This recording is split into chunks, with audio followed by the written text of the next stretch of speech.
Inspector Angre terrorizes the underworld.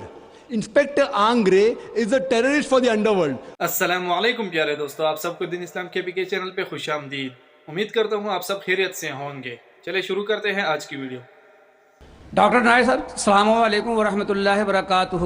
جہاد و دہشت گردی کے بارے میں اسی عنوان سے میرا ایک سوال چھوٹا سا یہ ہے کہ کیا دہشت گردی کا ذکر قرآن حکیم میں کہیں بھی آیا ہے، کسی سورہ، کسی آیت نمبر میں؟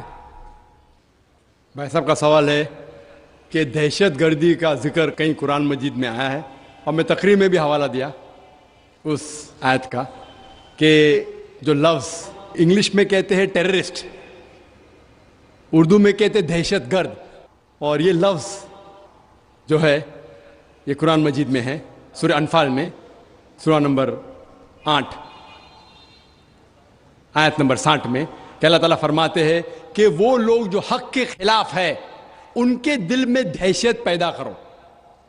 تو اسی لیے میں نے کہا کہ ہر مسلمان کا فرض ہے کہ جو لوگ حق کے خلاف ہے، جو معاشرے کے خلاف ہے، جو انسانیت پہ ظلم کر رہے، ان کے دل میں دہشت پیدا کرو، جس طریقے سے پولیس کا کام ہے۔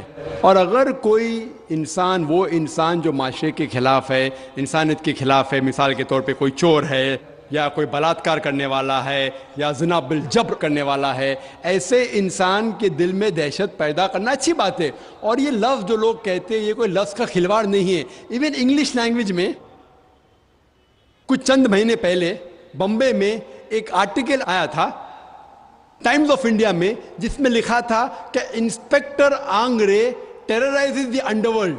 Inspector Angre is a terrorist for the underworld. اس کے معنی انسپیکٹر آنگرے جو گنڈے لوگ ہیں بمبئی میں، ان کے لیے دہشت گرد ہے۔ تو یہ لفظ کا کھلواڑ ہے، یہ انگلش لینگویج ہے، اسی طریقے سے اردو ہے، عربی زبان ہے۔